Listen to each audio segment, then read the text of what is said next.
Oi, gente, tudo bom? Bom dia para você que está aí acompanhando a programação aqui da TV Nova. Bem-vindos. O programa Cuide Mais de Você está no ar, viu? E a gente está aqui mais uma vez para falar de saúde e qualidade de vida, para te informar, né? Para te ajudar a cuidar mais de você. Aproveita que você está aí, acessa as nossas redes sociais, o nosso Instagram, o programa Cuide Mais de Você, se conecta com a gente, né? A gente vem fazendo um trabalho bacana por lá, então lá você já vai saber o que é que vai ter no próximo sábado, então se conecta, tá? Manda mensagem pra gente. Se conecta também com o Instagram da TV Nova, o @TV Nova Nordeste, para acompanhar toda a nossa programação de festas, de eventos, de reportagens, jornalismo, notícias, né? Que é o que a gente gosta de ter por aqui. E manter você bem informado é o nosso principal objetivo aqui, viu? Eu já estou aqui com a minha convidada de hoje, ela está vindo pela primeira vez. É uma cirurgiã cardiovascular, a doutora Fabiana Michele, bem-vinda. Tudo bom, é um prazer estar aqui, é um prazer conversar aqui nessa manhã de sábado para a gente poder conversar um pouquinho sobre saúde. Confesso para vocês que a gente já conversou um monte aqui, né, doutora? Isso mesmo. Nos bastidores, antes da gente entrar no ar, né, a gente conversa, interage um pouco. Mas hoje a gente trouxe um tema tão importante. Eu até falei para ela que eu vim ouvindo uma entrevista importantíssima que ela deu sobre esse tema e isso que me motivou a gente falar sobre isso, né? Que é a valvopatia. Você tem espalhado essa notícia, né, da relação da saúde do coração com o exercício físico. Tem feito esse alerta. Eu achei tão importante trazer esse tema para cá. Eu queria que a gente começasse falando sobre, dando uma pincelada, assim, como é que está aqui no nosso país em termos de saúde do coração? O que é que vem acontecendo em termos de estatísticas? O que é que a gente tem para atualizar quem está em casa? As valvopatias são um problema que a gente, principalmente aqui no Nordeste, a gente lida com ele no consultório dia a dia, por conta das válvulas. Quando a gente fala em doença cardiovascular, a gente pensa logo em doença, infarto, em doença ateromatosa, em diabetes, nessas doenças associadas. A doença valvar, ela é uma doença que acomete as válvulas do coração, diferentemente da doença ateromatosa, mas que ela pode evoluir para a insuficiência cardíaca também. Então, a gente tem uma prevalência aqui muito grande por conta da doença reumática, que é ligada à infecção de garganta, mal cuidada. Então, a gente tem uma prevalência alta disso aqui ainda. Estima-se que a doença reumática em torno de 350 mil mortes por ano a gente ainda tem aqui no país. E o Nordeste é o grande campeão. Nordeste e Sudeste são as regiões que têm uma prevalência maior. Então, pode acometer criança e tem um pico de incidência entre 5 e 14 anos. Nem toda febre reumática vai cursar com cardiopatia, mas uma grande porcentagem vai. E futuramente a sequela, né? A gente opera paciente infantil, opera paciente de 20, 30 anos e opera também pacientes reumáticos acima de 50 anos. Mesmo que tiveram essa infecção no passado, vieram cuidando da doença, acompanhando, e em algum momento precisa de avaliação e intervenção cirúrgica, exatamente. A gente, eu acho que tem uma imagem aí para quem está em casa entender melhor, né? Todo o processo ali que tem no coração, que é tanta informação para a gente.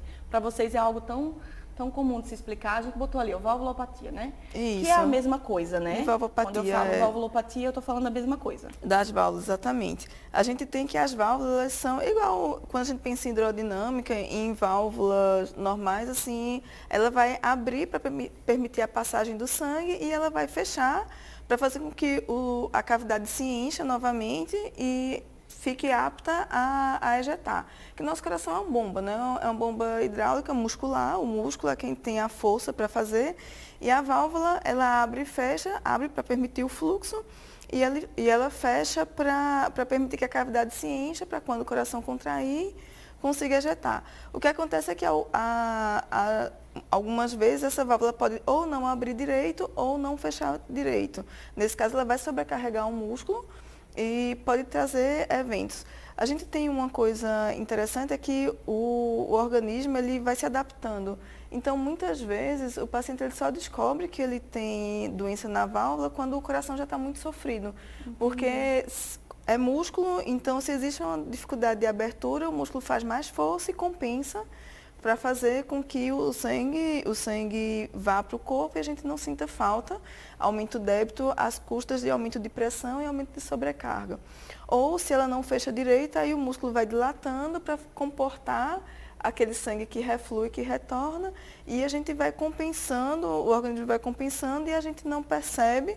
E quando o paciente vem perceber, Se o paciente, por exemplo, é uma pessoa normal que não faz exame, não faz check-up, quando ele vem perceber apresentar sintomas, a gente já tem alguma alteração realmente mais importante. Que aí já provavelmente possa precisar de uma intervenção, né? Exato. Gente, exato. que coisa.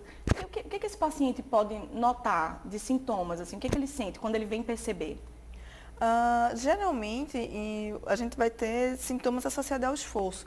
Por isso que tem essa questão do exercício físico no paciente que tem valvopatia, ele tem que ser monitorado exatamente por conta disso. Que quando a gente sai do repouso, o nosso coração bate desde que a gente nasce, ele tem aquela frequência e aquela manutenção do corpo basal. Quando a gente se movimenta para fazer qualquer coisa, seja para lavar um cabelo, varrer a casa ou fazer qualquer coisa, o coração ele vai aumentar. Ou vai aumentar a frequência ou a intensidade do... Se existe alguma disfunção de válvula, você pode ter palpitação, você pode ter dispneia associada ao esforço. Dispneia que eu falo é falta de ar.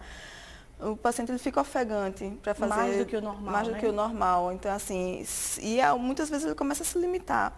Ele varria a casa, não sentia nada, ele começa... Geralmente os sintomas começam dos grandes para os pequenos esforços, então o paciente ele subiu uma ladeira, não tinha problema, ele começa a subir a ladeira e nota que começa, então daqui a pouco ele começa a evitar subir a ladeira, então ele vai se limitando, tem sintoma? Não sinto nada, mas na verdade não é que ele não sente, ele se limitou por achar que é da idade, ou que é besteira, ou que não valoriza e começa a sentir.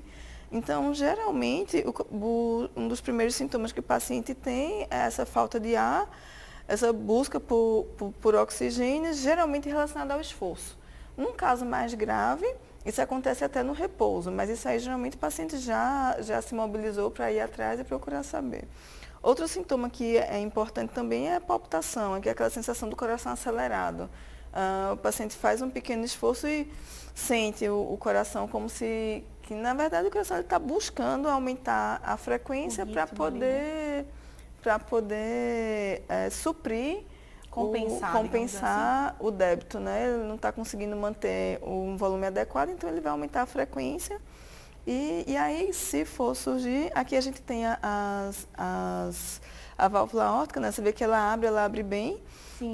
E ela fechada, ela tem que evitar o refluxo. O coração, quando contrai, ela abre essa abertura tem geralmente 3 a 4 centímetros quadrados para manter um débito. Quando a gente indica cirurgia, por exemplo, nesse tipo de válvula, quando ela abaixo de 1 centímetro, então ela está com menos de 25% da capacidade de abertura dela para poder fazer ejetar. Então, a musculatura precisa fazer muito mais força para poder manter. Então, é uma das coisas que a gente faz. Para vocês visualizarem através de algum exame? Isso. O diagnóstico é feito por um exame, é o eco? Isso.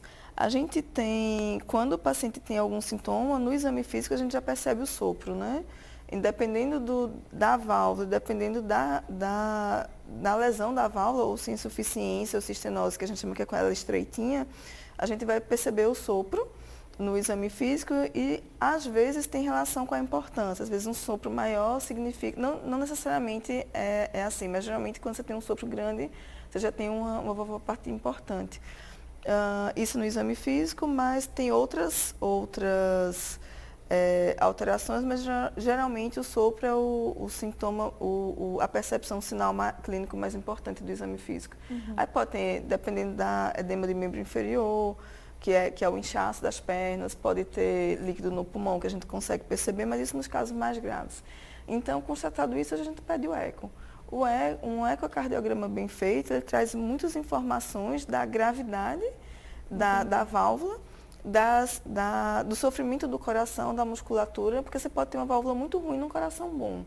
Você pode ter uma válvula que está estragada, mas a musculatura do coração está compensada e ela está, como é que se diz, é um coração que não sofreu tanto. Então, esse para a gente é o melhor prognóstico, porque a gente vai trocar uma válvula ruim no coração bom, você coloca uma válvula melhor e a gente espera que o paciente tenha uma qualidade de vida e uma sobrevida de muitos anos aí sem ter problema, dependendo das características. Quando a gente troca a válvula num coração que já está muito sofrido ou num paciente que já está com muitas, aí o risco realmente é maior. Com relação à criança, como é que está o índice com relação a esses problemas, né? É comum em criança, é comum a gente encontrar esses diagnósticos de um bebê, por exemplo, já pode nascer? Pode. A gente pode ter algumas cardiopatias congênitas que tem não só a valvopatia, mas outras também que a criança ela pode nascer com ela. Hoje em dia a gente já faz, antigamente o eco fetal, que é o eco que a gente faz no bebezinho ainda na barriga da mãe, era para alguns casos selecionados, mas hoje a gente o SUS já está começando a abranger. Em breve toda mãe vai fazer, faz parte do pré-natal, a partir de 20, 24 semanas você já vai ter noções.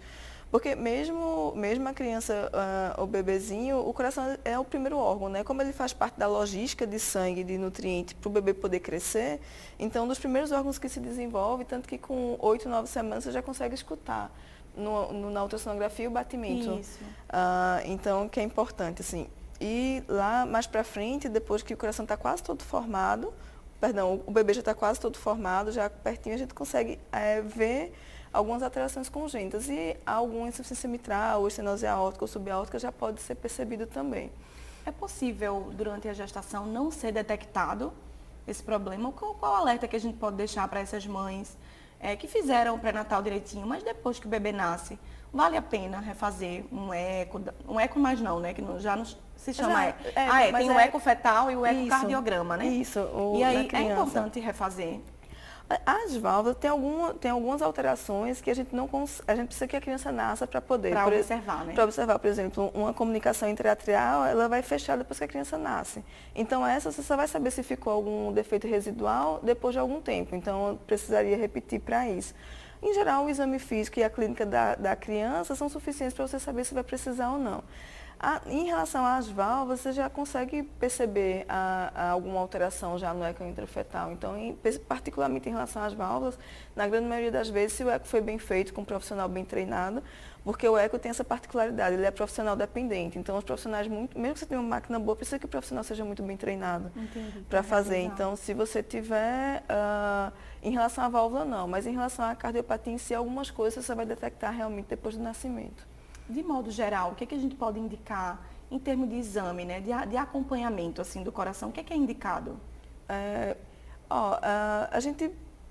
O exame físico, um exame físico bem feito, dependendo da idade, se o paciente tiver algum sintoma, fazer a investigação. Tem as valvopatias congênitas, como que a criança já nasce com ela. E aí já vai ser acompanhada, né? Já vai ser acompanhada. Nem sempre vão ter uma indicação cirúrgica de imediato, algumas sim, outras a gente pode ficar acompanhando e ver. As doenças adquiridas, que a febre reumática seria nosso maior expoente, e as doenças com a idade. Perdão.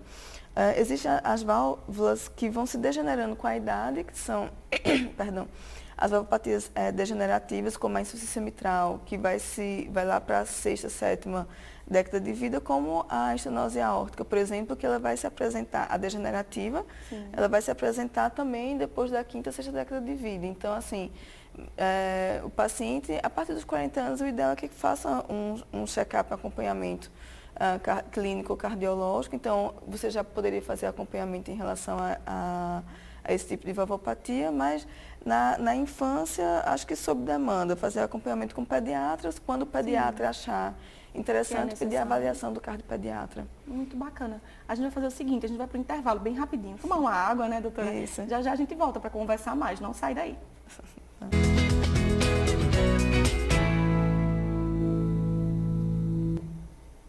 Estamos de volta com o Cuide Mais de Você. Deixa eu dar um recado para você que está acompanhando nossa programação, viu? Hoje vai ter a transmissão ao vivo aí do Baile Municipal do Recife. TV Nova vai estar lá, fazendo toda a cobertura, trazendo todos os detalhes dessa festa tão linda para você que está aí. Já estou extremamente ansiosa para acompanhar tudo. E você que está em casa, fica com a gente, viu? E lembrando que sábado que vem a gente não vai ter o programa Cuide Mais de Você, mas é por um bom motivo. A gente vai acompanhar também a transmissão do Galo da Madrugada, né? Não pode faltar, justo, né, doutora Fabiana? É justo. É nosso, né? E a gente precisa dar todo esse prestígio que ele merece. A gente está falando, você que sintonizou aí agora na TV Nova, sobre problemas de valvopatia. Estamos falando em geral aqui, que eu estou puxando tanto dela. A gente está falando sobre a saúde do coração. A doutora Fabiana Michele é cirurgiã cardiovascular e está aqui, ó, estou explorando muito ela aqui, tirando as dúvidas. A gente estava conversando aqui nos bastidores, falando um pouco, né? Eu tirei dúvidas com ela sobre a Covid, sobre o período de Covid que trouxe tantos problemas, inclusive muita gente na Covid, por sofrer de ansiedade, sentiu essas palpitações e achou assim que em algum momento poderia estar com um problema no coração, mas tinha mais a ver com a questão emocional, com a ansiedade que veio com tudo aí, né, nessa pandemia que foi tão difícil para a gente. A gente que trabalha com doença cardiovascular, a gente viu aumento das doenças de infarto, de AVC, que ainda está sendo estudada para a própria fisiopatologia do Covid-19. E também a gente sofreu muito atraso no tratamento, né? Foi uma época em que os serviços de saúde se voltaram para a pandemia, e a gente ficou com uma lista de espera, porque as doenças elas ficaram guardadas, mas elas continuavam lá. Então a gente que já tinha alguma dificuldade de fazer, caminhar a lista cirúrgica, a lista de intervenção, a gente teve que esperar um pouco, por algum minuto a gente ficou, porque tem impacto também, tanto no serviço de diagnóstico e tudo, como nas complicações pós-cirúrgicas também. Então a gente precisou parar um pouquinho e para, a princípio, ficar só com os casos de urgência, e os pacientes foram agravando. Agora, graças a Deus, as coisas se organizaram, se normalizaram, e a assistência voltou ao normal do que a gente tem. Esse paciente cardiopata, esse paciente com esses problemas, ele consegue, através do SUS, hoje, ter um acompanhamento adequado, doutora? A gente tem grandes hospitais aqui em Pernambuco que fazem acompanhamento, que tem profissionais treinados, habilitados que fazem esse acompanhamento. A gente tem, na verdade, muito paciente para pouco leito, né? Mas isso não é de agora, isso sempre teve, mas a gente consegue fazer esse acompanhamento. Inclusive, as novas tecnologias de tratamento transcatéter que o SUS está começando, os hospitais também estão se organizando para fazer esse suporte. Porque a gente tem, para alguns casos de valvopatia, a gente tem a cirurgia aberta, que faz a esternotomia, que é aquela que a gente conhece, mas tem alguns procedimentos que são feitos agora de maneira percutânea, por cateterismo, que a gente consegue fazer amplamente na rede privada, mas que na rede pública está começando porque o SUS está se organizando também para oferecer.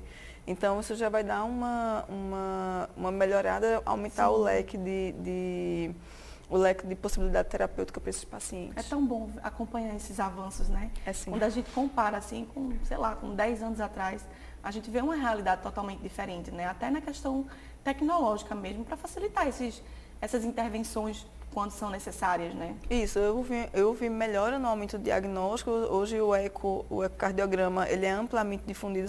Eu recebo pacientes do interior que fazem ecos bem feitos lá, então você consegue ter exames de qualidade feitos. Antigamente você tem que se deslocar para a capital, mesmo paciente da assistência do SUS. Hoje você consegue ter exames que são bem feitos.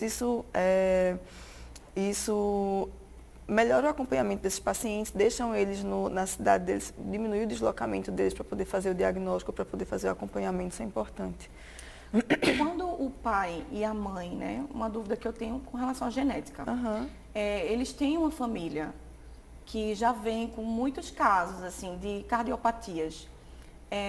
A criança, ela pode vir a ter esse problema também? Essa questão genética, ela é forte quando se trata de cardiopatia? Para algumas cardiopatias, sim. Para algumas miocardiopatias, para algumas doenças relacionadas à doença genética ou à valvopatia, síndrome de Marfan, alguma coisa, realmente você tem é importante e é interessante que seja feito o estudo genético desses pacientes.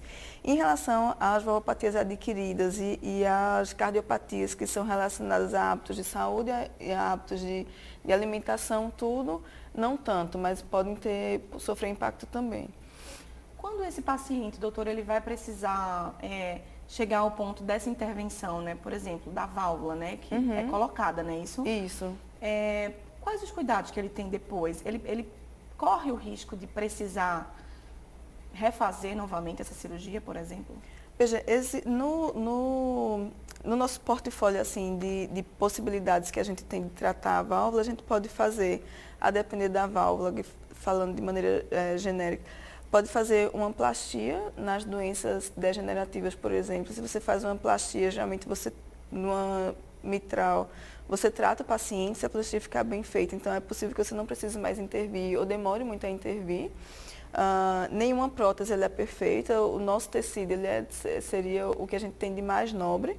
Então, se a gente a gente não precisa fazer a substituição e a gente consegue tratar. Então, provavelmente você não vai intervir, ou vai demorar muito a intervir. Essa foto aí é interessante, mostra as cavidades maiores, né, que são os ventrículos, e as válvulas ficam na entrada e na saída, mostrando os fluxos de sangue. É justamente para vocês entenderem um pouquinho do funcionamento. Básica, quantas válvulas tem? No coração, geralmente a gente tem 4 válvulas. São os ventrículos, que são nossas bombas pressóricas, elas recebem, são as válvulas mitral e a tricúspide, e elas ejetam, quando ejetam sangue, elas vão aumentar para as artérias, são a pulmonar e a aórtica. Bem, voltando um pouquinho em relação ao tratamento, a gente teria a plastia e tem a troca. Porque quando a gente vai fazer a troca da válvula, a gente pode fazer biológica ou pode fazer a escolha pela prótese mecânica.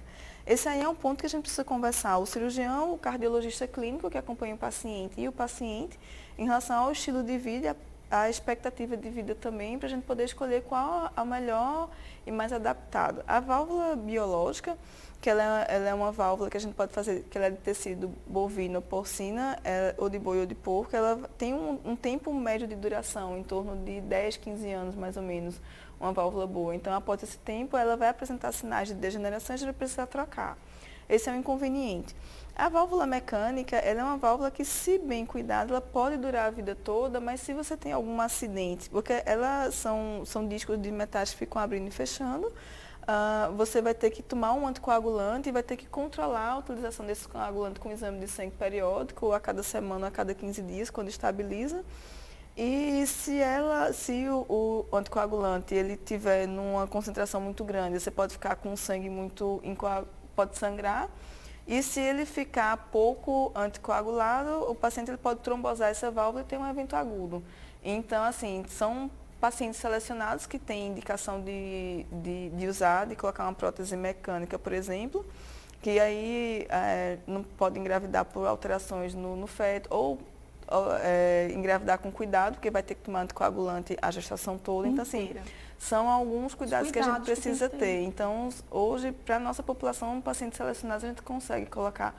Ou se o paciente ele gosta de surf, ele gosta de moto, ele gosta de alguma coisa que tenha um esporte mais radical, então a gente prefere colocar a biológica, com o inconveniente de precisar mudar. Então, por isso que é importante ter uma equipe de sua confiança para conversar, para entender o seu estilo de vida, né, doutora? Isso, tem que ser uma discussão em conjunto.